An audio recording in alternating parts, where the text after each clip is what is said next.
اور اگر رمضان کا مہینہ تو پورا معافی کا مہینہ ہے کہ دوزخ کے دروازے بند ہو جاتے ہیں، جنت کے دروازے کھول دیے جاتے ہیں، شیطان قید. اب دیکھتے نہیں نمازی کیوں بڑھ جاتے ہیں رمضان شریف میں، کہ وہ نامراد قید ہو جاتے. تو کسی کو زنجیروں میں باندھا ہو وہ چل تو نہیں سکتا، چھوڑ دو زنجیریں تو چل پڑے گا. تو اللہ تعالی ہم سب کی حفاظت فرمائے. کوئی دعویٰ نہ کرے، لیکن جو تھوڑا سا غفلت میں ہوتا ہے تو ایمان کمزور ہوتا ہے، انہوں تو شیطان بن کے جامع نہیں دینے.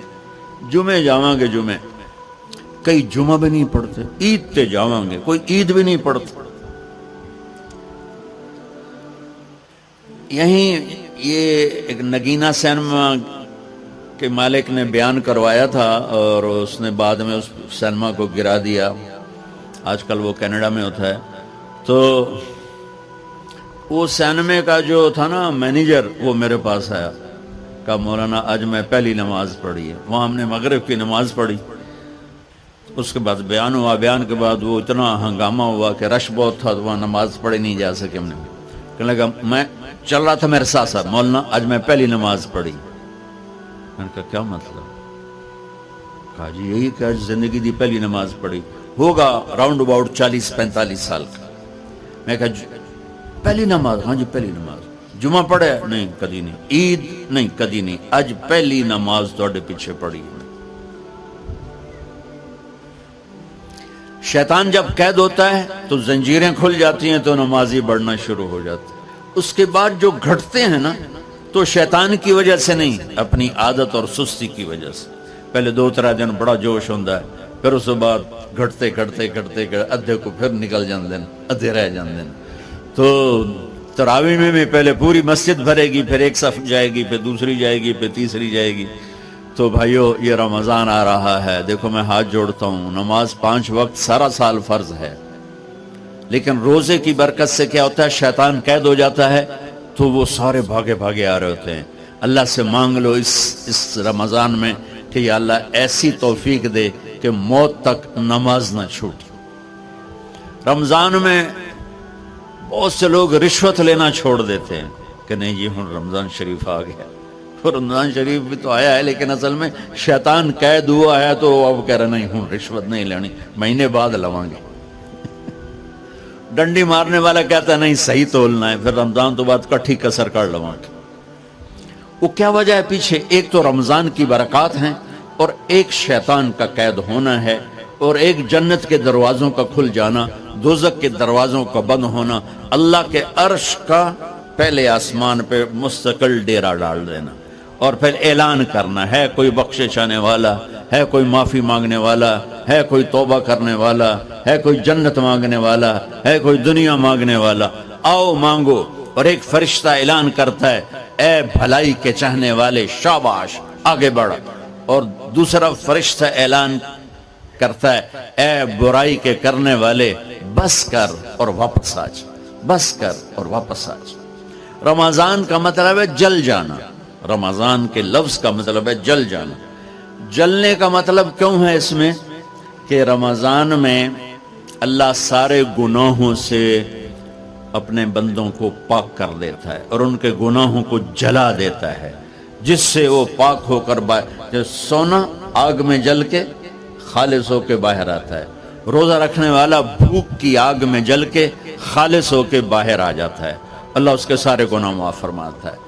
دھیان نال سنیں جی، سب سے اعلیٰ درجے کا مسلمان، میرے نبی کا جواب، جو سارا دن مصلی پہ بیٹھا رہے، جو ہر سال حج عمرہ کرے، جو مسجد سے نہ نکلے، جو رات کو قرآن پڑھے، دن میں روزے رکھے. نہیں، سنو غور سے سنو، من سلم المسلمون لسانہ ویدہ، سب سے اعلیٰ درجے کا مسلمان فیصلہ بات کا وہ ہے جو اپنے مسلمانوں کو تکلیف نہ پہنچے، جو ہاتھ اور زبان سے کسی کو تکلیف نہ پہنچائے، وہ سب سے اعلیٰ درجے کا مسلمان ہے. کیا بات. میرے نبی سے ایک صحابی نے پوچھا یا رسول اللہ، ہمارے محلے میں ایک خاتون رہتی ہے، رات کو تہجد پڑھتی ہے، دن میں روزے رکھتی ہے، پر اس کی زبان بہت سخت ہے، بہت بےزتی کرتی۔ اب نے کہا جہنم میں جائے گی۔ کہا جی ایک خاتون ہے جو نہ نفلی روزہ، لیکن اس کی زبان کا بول بڑا میٹھا ہے، کہا وہ جنت میں جائے گی۔ تو سب سے اعلیٰ درجے کا مسلمان کون ہے جو کسی کو تکلیف نہ پہنچائے؟ پھر اس نے پوچھا ای الایمان افضل، سب سے اعلیٰ درجے کا مومن کون ہے؟ تو آپ نے فرمایا حسن الاخلاق، جس کے اخلاق اچھے ہوں وہ سب سے اعلیٰ درجے کا ایمان والا ہے، کیونکہ تکلیف نہ پہنچانا اخلاق کی ایک صفت ہے، اور اخلاق کی بے شمار اقسام۔ میرے نبی نے فرمایا اچھے اخلاق 360 صفات کا نام ہے، ایک صفت بھی کسی مسلمان مرد عورت کے اندر ہوگی تو جنت میں چلا جائے گا۔ سامنے ابو بکر بیٹھے تھے، کہنے لگے یا رسول اللہ کو میرے اندر بھی ہے؟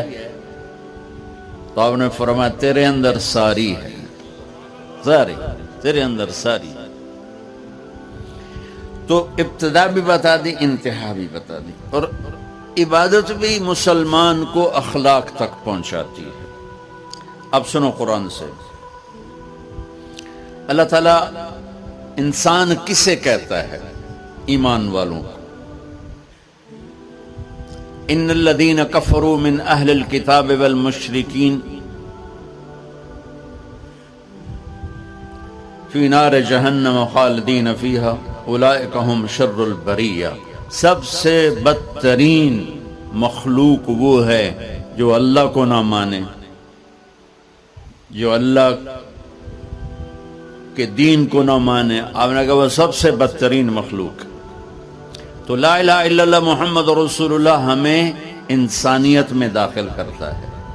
انسان ہے ہی وہ جو لا الہ الا اللہ محمد رسول اللہ کا کلمہ پڑھتا ہو میرے رب کے نزدیک۔ نماز کیا ہے؟ نماز کیا ہے؟ بول بھائی۔ ہاں، میرا اللہ کہتا ہے ان الصلاۃ تنہا، اب آئی نہیں چل رہا،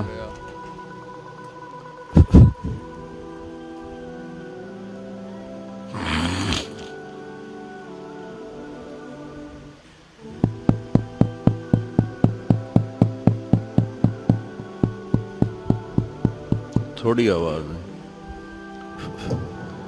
نماز کیا ہے؟ ان الصلاۃ تنہا عن الفحشاء والمنکر، تم نماز پڑھو، یہ تمہیں بد اخلاقی سے بچائے گی اور یہ تمہیں گناہوں سے بچائے گی۔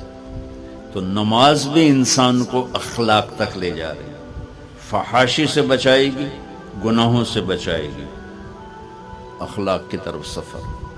روزہ آ رہا ہے، روزہ کس لیے ہے؟ کتب علیکم الصیام کما کتب علی الذین من قبلکم لعلکم تتقون، تم پر روزہ فرض کیا ہے جس سے پہلوں پہ کیا تھا تاکہ تم تقوی والے بن جاؤ۔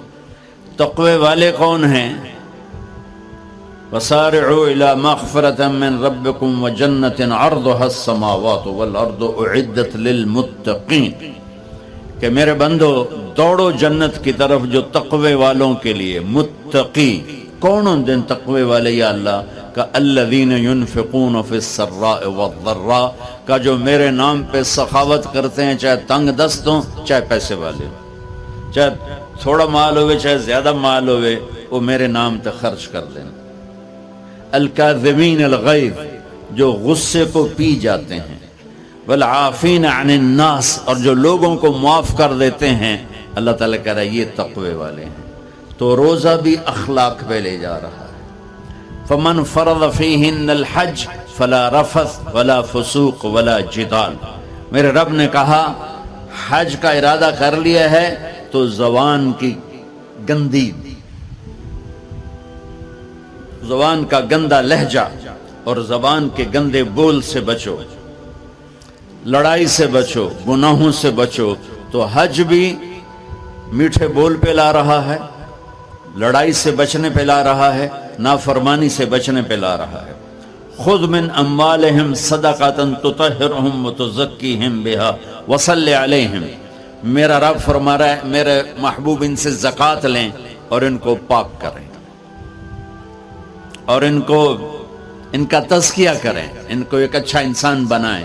زکوٰۃ ہو اخلاق بنتے ہیں، روزہ ہو اخلاق بنتے ہیں، حج ہو اخلاق بنتے ہیں، نماز ہو اخلاق بنتے ہیں، کلمہ ہو انسان بنتا ہے۔ یہ اتنا زور کیوں دیا ہے اخلاق پر کہ میرے بھائیو، اچھا معاشرہ جو وجود میں آتا ہے وہ ایک دوسرے کو معاف کرنے سے وجود میں آتا ہے۔ مسجد نماز کے لیے ہے، اور نماز ایک انفرادی عمل ہے جو کر کے میں گھر چلا جاتا ہوں، دفتر چلا جاتا ہوں، پڑھوں نہ پڑھوں، نہ پڑھنے کا گناہ مجھ پر، پڑھنے کی نیکی مجھ پر۔ لیکن اگر میرے اخلاق برے ہیں، روزہ میری چیز ہے، رکھوں اجر، نہیں رکھوں پکڑ، زکوٰۃ دے دوں اجر نہ دوں پکڑ، حج کر لوں اجر نہ کروں پکڑ۔ صرف میری ذات سے کے گرد ہے نماز بھی، روزہ بھی، حج بھی، زکوٰۃ بھی۔ لیکن برے اخلاق جتنا معاشرے میں میرا اثر ہے وہاں سب تباہی پھیلا دیں گے، اور اچھے اخلاق جتنا معاشرے میں میرا اثر ہے وہاں خوبصورتی کو پھیلا دیں گے۔ عبادت چھپ جاتی ہے۔ میں نے فجر پڑھی ہے کہ نہیں پڑھی آپ کو پتہ ہے؟ بولو، آپ نے پڑھی ہے یا نہیں پڑھی مجھے کوئی پتہ ہے نہیں ہے۔ لیکن یہاں بیٹھ کے اللہ نہ کرے میں فرقہ واریت کی بات کروں، آپ سب کو پتہ چلے گا کہ نہیں چلے گا کہ مولوی اگلا رہا ہے؟ اور یہاں بیٹھ کے میں محبت کی بات کروں تو آپ کو پتہ چلے گا کہ نہیں چلے گا کہ یہ محمد مصطفیٰ صلی اللہ علیہ وسلم والے اخلاق بتا رہا ہے؟ تو اخلاق چھپتے نہیں، برے ہوں یا اچھے ہوں، ظاہر ہوتے ہیں۔ اور سب سے زیادہ اس آدمی کا خاندان، جس آدمی کو بدتمیزی کی عادت ہے، وہ بیوی کے دل کو برباد کر دے گا، ماں باپ کے دل کو برباد کر دے گا، اولاد کو برباد کر دے گا، دوستوں کو، نوکروں کو برباد کر دے گا۔ اس کے نوکر سامنے کہیں گے میاں صاحب، شیخ صاحب، سیڑ صاحب، خان صاحب، اتھے جا کے گالی کڈن گے۔ اور جس کے اخلاق اچھے ہوتے ہیں وہ اپنے گھر کو خوبصورت بنا دیتا ہے، رشتوں کو خوبصورت بنا دیتا ہے، ملازموں کو خوبصورت بنا دیتا ہے، اپنے کاروبار کو، اپنی زندگی کو، ہر پہلو اس کا خوبصورت ہو جاتا ہے۔ اچھے اخلاق لباس کی طرح ہیں جو میرا ہر عیب چھپا لیتے ہیں، اور برے اخلاق ننگے آدمی کی طرح ہے جس کا ہر عیب سامنے آ جاتا ہے۔ اور اللہ کی رحمت اتنی طاقتور ہے کہ میرا رب فرماتا ہے، یہ تو میں نے 5 غلطیاں بتائی ہیں، لیکن میرا رب فرماتا ہے میرا بندہ میں تجھے عمر بھی دیتا ہوں، طاقت بھی دیتا ہوں، تو اتنے گناہ کر کے زمین فیصل آباد کی سے اٹھا کر آسمان کی چھت کو لگا دے، ساری دنیا گناہگار ہو جائے نا تو آسمان کیا چاند تک بھی گناہ نہیں جا سکتا۔ اور میرا اللہ کہہ رہا ہے ایک مرد عورت اتنے گناہ کرے کہ آسمان کی چھت کو لگا دے، پھر صرف ایک دفعہ مجھے کہے یا اللہ معاف کر، تو میں سارے ہی معاف کر دوں۔ تو بھائیو، یہ رات بھی معافی مانگنے کی ہے۔ تو میرے عزیز، اور رمضان شریف آ رہا ہے، اپنے دل کو کینہ سے صاف کرو، بغض سے صاف کرو، نفرت سے صاف کرو، کسی سے لڑے ہوئے ہو اللہ کے واسطے صلح کر لو۔ یہ لڑنے کی جگہ نہیں ہے، محبت کر کے جاؤ تو اللہ بڑے اونچے عالی درجات نصیب فرمائے گا۔ اور اللہ تعالیٰ موقع دے تو رمضان میں ایک 3 دن تبلیغ میں اللہ کے راستے میں ضرور لگا لینا۔ تو سارے بھائی نیت کرتے ہو؟ سنتیں پڑھو۔ اللہ نے زکوٰۃ فرض کی ہے تو زکوٰۃ نکالو۔ اب تو اتنے حالات ہیں کہ متوسط طبقہ بھی زکوٰۃ کا مستحق ہے، اپنے زکوٰۃ سے بڑھ کے نکالو، کیونکہ زکوٰۃ دینے والا بخیلوں سے تو نکل جاتا ہے، لیکن سخیوں میں داخلہ اس سے اوپر کرے گا تو ہوتا ہے۔ 2,500 دے دیا نا 1 لاکھ میں سے، تو باپ پہ بخیل کا لیبل نہیں لگے گا، لیکن سخی کا بھی نہیں لگے گا۔